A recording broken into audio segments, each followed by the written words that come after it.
Bienvenidos niños, esta es la clase virtual del curso de Ciencias Sociales para el cuarto y quinto año de secundaria. Yo soy el doctor José Villavicencio y hoy vamos a comenzar una nueva unidad que se llama Perú y América Latina en las últimas décadas. Vamos a estudiar bastante de actualidad, ¿ya? Nuestro tema va a ser el día de hoy.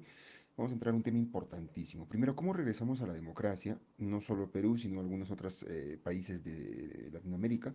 Y al mismo tiempo, cómo el 80 nos marca como sociedad latinoamericana. ¿De acuerdo?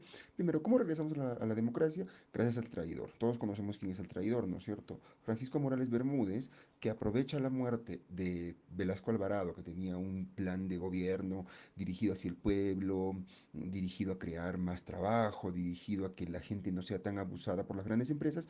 ¿Y qué hace?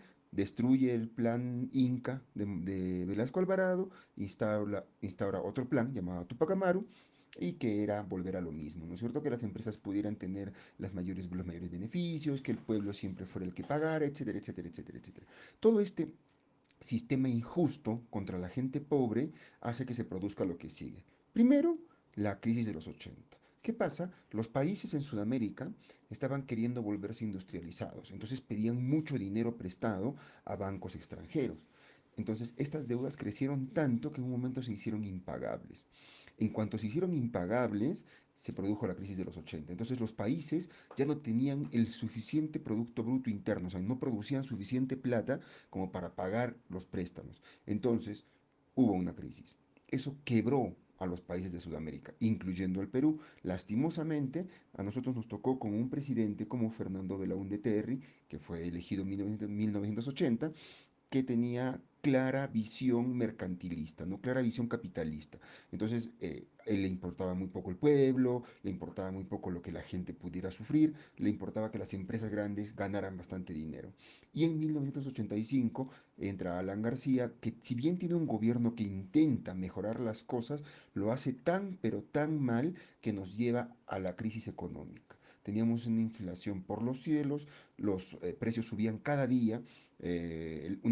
Yo conozco el caso de una persona que ahorró para comprarse un carro, pasó una semana y el mismo dinero que tenía para comprarse un carro le alcanzó para comprarse una radio.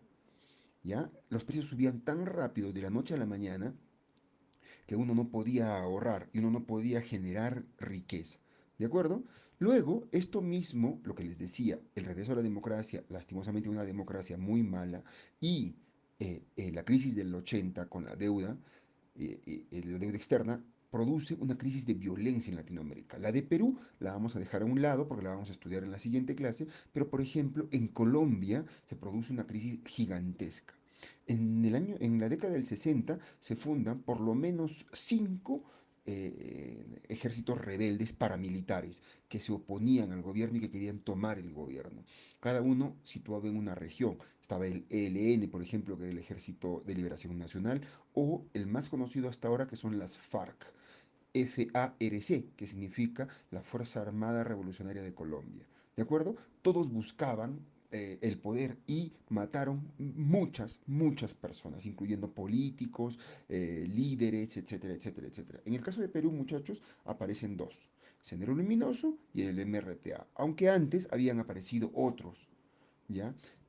Y en el resto de Latinoamérica también, Guatemala, Nicaragua, El Salvador, Bolivia, etcétera, tienen problemas de violencia porque ahí viene justamente lo que hablábamos al principio.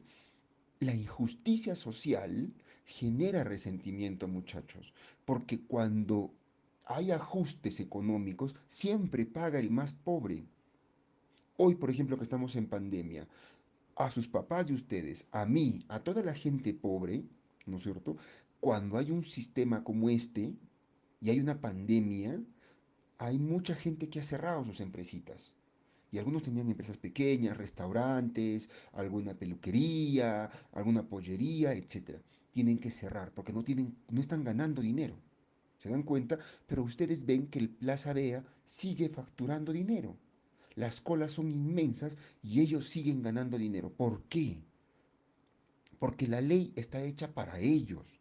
Entonces, cuando nosotros los pobres nos damos cuenta de eso, nos rebelamos. Y cuando nos rebelamos, se forman los grupos terroristas. Deberíamos rebelarnos para elegir mejores candidatos, deberíamos rebelarnos para cambiar el sistema en base a leyes, pero como el sistema es tan injusto, llega la frustración y la gente que está molesta empieza a tomar venganza por propia mano. En lugar de elegir mejores candidatos, presentar mejores candidatos, quejarse, hacer huelgas, que es nuestro derecho, hacer paros, hacer manifestaciones, hay gente como Abimael Guzmán o Víctor Polay Campos, que era el líder del MRTA, que se dedican a bombardear cosas, a destruir cosas, a poner bombas y a matar personas. ¿De acuerdo? La siguiente clase, muchachos, vamos a estudiar la crisis de violencia en Perú con mucho mayor detenimiento. ¿De acuerdo? Eso ha sido todo por la clase de hoy. Hasta la siguiente.